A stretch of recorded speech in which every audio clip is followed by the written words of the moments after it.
Because you have nothing else to do, therefore you become a reformer. If you have nothing to do, if you are bored, why not be bored? Why not be that? If you are in sorrow, be sorrowful. Don't try to find a way out of it, because your being bored has an immense significance. If you can understand it, live with it. If you say, I am bored, therefore I will do something else, you are merely trying to escape from boredom, and, as most of our activities are escapes, you do much more harm socially and in every other way. The mischief is much greater when you escape than when you are what you are and remain with it. The difficulty is, how to remain with it and not run away. As most of our activities are a process of escape, it is immensely difficult for you to stop escaping and face it. Therefore I am glad if you are really bored and I say, full stop, let's stay there, let's look at it. Why should you do anything? If you are bored, why are you bored? What is the thing called boredom? Why is it that you are not interested in anything? There must be reasons and causes which have made you dull. Suffering, escapes, beliefs, incessant activity, have made the mind dull, the heart unpliable. If you could find out why you are bored, why there is no interest, then surely you would solve the problem, wouldn't you? Then the awakened interest will function.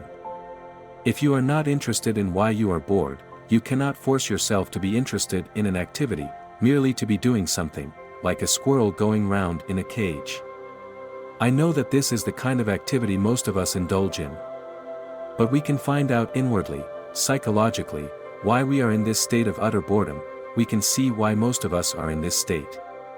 We have exhausted ourselves emotionally and mentally. We have tried so many things, so many sensations, so many amusements, so many experiments, that we have become dull, weary. We join one group, do everything wanted of us and then leave it. We then go to something else and try that. If we fail with one psychologist, we go to somebody else or to the priest. If we fail there, we go to another teacher, and so on. We always keep going.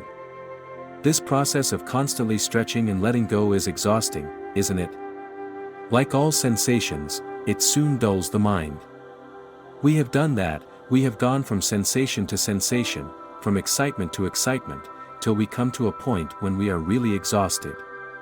Now, realizing that, don't proceed any further, take a rest. Be quiet. Let the mind gather strength by itself, don't force it.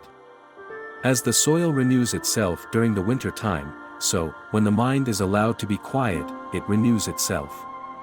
But it is very difficult to allow the mind to be quiet, to let it lie fallow after all this, for the mind wants to be doing something all the time. When you come to that point where you are really allowing yourself to be as you are, bored, ugly, hideous, or whatever it is, then there is a possibility of dealing with it.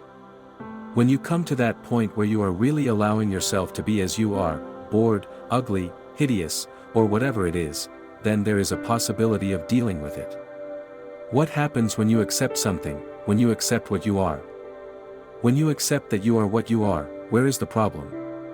There is a problem only when we do not accept a thing as it is and wish to transform it, which does not mean that I am advocating contentment, on the contrary. If we accept what we are, then we see that the thing which we dreaded, the thing which we called boredom, the thing which we called despair, the thing which we called fear, has undergone a complete change. There is a complete transformation of the thing of which we were afraid. That is why it is important, as I said, to understand the process, the ways of our own thinking. Self-knowledge cannot be gathered through anybody. Through any book, through any confession, psychology, or psychoanalyst. It has to be found by yourself, because it is your life. Without the widening and deepening of that knowledge of the self, do what you will. Alter any outward or inward circumstances, influences, it will ever be a breeding ground of despair, pain, sorrow. To go beyond the self-enclosing activities of the mind, you must understand them, and to understand them is to be aware of action in relationship to things, to people and to ideas. In that relationship, which is the mirror, we begin to see ourselves, without any justification or condemnation, and from that wider and deeper knowledge of the ways of our own mind, it is possible to proceed further. It is possible for the mind to be quiet, to receive that which is real.